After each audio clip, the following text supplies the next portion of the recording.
the United States has officially plunged into absolute chaos, and yet the President, Donald Trump, seems more focused on lobbying for a prize for himself than actually fixing the crisis in the United States. For the first time in 7 years, the US government has gone into shutdown.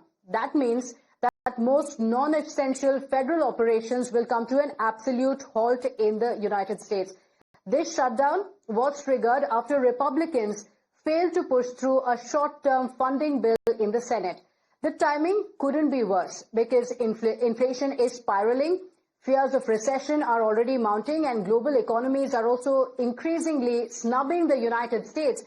And now this shutdown only adds another blow to the United States. So let's talk about what actually happens when the United States, when America actually shuts down. What is the impact that it's going to have? Let's talk about what it actually means. So this means that all government services currently have come to a complete halt. The government employees, the salaries have been delayed as of now, since the federal agencies are not really working. The salaries that were to be dispersed have not been given yet, and they have been placed on furlough, with 750,000 federal workers currently being affected. So this is the effect on the government employees. Let's also go on to speak about what this means for the United States.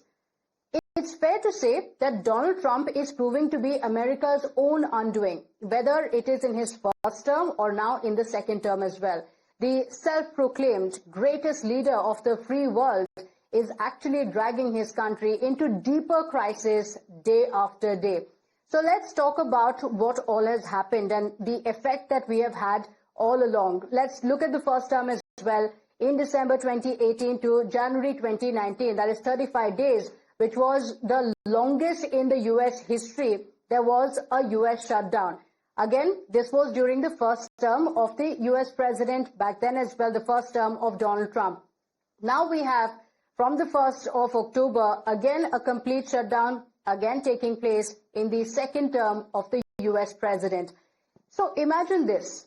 Lakhs of American workers are forced into unpaid leave, critical operations coming to a complete halt, and a government in the ICU mode until the Senate actually clears a funding package. But none of this seems to be bothering Donald Trump, and none of that seems to even be his priority, because instead, the President of the United States has his eyes very firmly set on just one thing, which is the Nobel Peace Prize. Because in yet another desperate pitch, Trump has boasted 8 conflicts from escalating during his 8 months in power.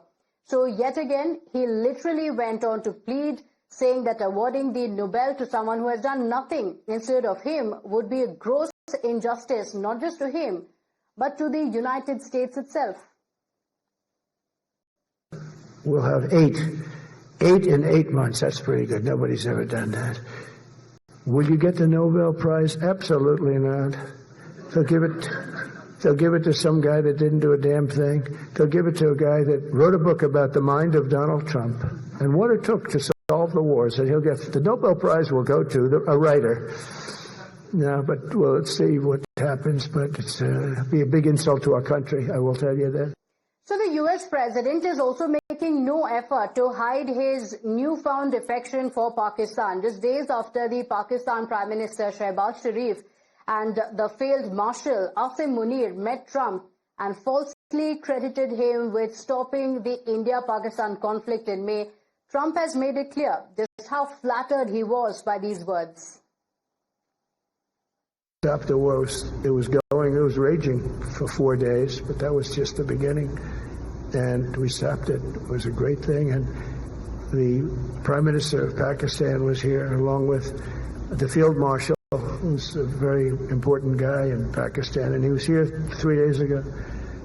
And I didn't even realize it as beautiful as he said it, but he said that to a group of people that were with us, 2 generals, but a group, he said, this man saved millions of lives because he saved the war from going on.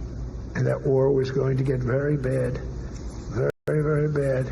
President Trump saved millions and millions of lives. That was a bad war. And I was very honored. I loved the way he said it. Susie Wiles was there. She said that was the most